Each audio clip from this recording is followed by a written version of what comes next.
Welcome back mga katambayan, panibagong video, panibagong vlog para sa araw na ito. Sa ngayon po mga katambayan, pag-usapan po natin yung medication at vaccination program ng ating mga piglets up to 45 days. Tara, usap tayo. Pero bago nyan, intro muna.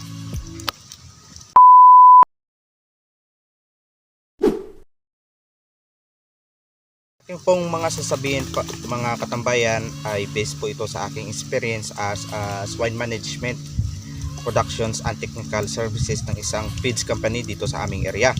So more on large farm program po ito mga katambayan, yung applications ng medications at vaccination program. Pwede rin po yung apply ito sa inyong mga backyard farm.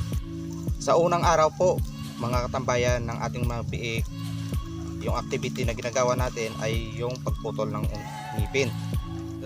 On the third day po mga katambayan o ikatlong araw ng ating mabiik, yun na po yung time na pag-apply ng iron, at samahan nyo rin po mga katambayan sa pagputol ng buntot at saka pag-air notching.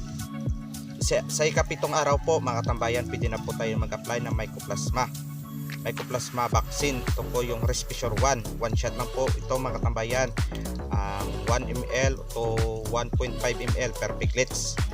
Para saan po ba ito mga katambayan? Ito po ay fights against sa kanilang respiratory. Ibig sabihin po niyan, hindi sila dali-daling magkakaroon ng respiratory problem. The 10th day po mga katambayan o mga ikasampung araw, yung activity po na ginagawa natin ay castration. Samahan nyo na rin po mga katambayan ng pag-apply ng mga antibiotics doon sa kinastrate nating mga lalaki, at pwede rin po tayo mag-apply doon mga katambayan ng vitamins sa lahat po ng mga piglets. Sa ika-14 po katambayan na araw ng ating mga piglets, follow up po tayo ng iron. Pwede na po tayo magdagdag ng dosage doon mga katambayan ng iron, 1 ml po per piglets. On the 18th day to 21 days po mga katambayan, pwede na po tayo mag-apply dyan ulit ng vitamins. Pero mga katambayan, tingnan nyo po yung dosage ng ina-apply nating mga vitamins, kasi may ibang vitamins na malakas yung dosage. Yung iba 0.5 per 10 kilograms, yung iba 1 ml per 10 kilograms. Mas mabuti po katambayan na tingnan nyo muna yung dosage bago mag-apply ng vitamins. So 18 to 21 days, by 28 to 31 days po mga katambayan, ito na po yung time kung saan pwede po tayong mag-apply sa kanila ng mga antibiotic. So again mga katambayan, tingnan nyo muna yung dosage na ginagamit nating mga gamot, especially po sa mga antibiotic. May antibiotic kasi na malakas yung dosage, at saka may antibiotic rin po na okay yung dosage. So ba't po nating katambayan mag-apply po ng antibiotic? Kasi ito na po yung time kung saan pwede po tayong magwalay na. So ito po ay prevention sa kanila para iwas ubo at saka iwas kaurin po o yung pagtatae tuwing ilipat po sila natin. On the 35 days po mga katambayan, pwede na po tayong mag-deworm sa ating mga piglets. Deworm po mga katambayan, kasi ito na po yung time kung saan hindi na po sila nakadepende sa kanilang inahin. So more on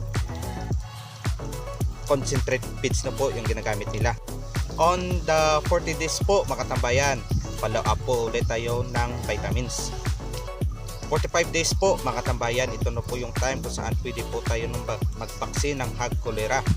So tingnan nyo po yung dosage, kung depende po kung ilang dosage po yung gagamitin, 10 dose, 50 dose or 100 dose. So 2 ml po per piglets po mga katambayan. So para saan po katambayan yung hog cholera? Ito po yung prevention po sa hog cholera po na sakit ng baboy, kung saan kung tumama sa baboyan mo ay pag-create po ng mortality. Ubos po lahat ng mga baboy mga katambayan in case po tumama po ito.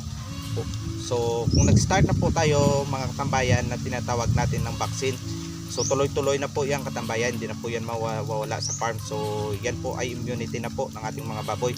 So yan lang po mga katambayan, sana po makatulong. So maraming salamat.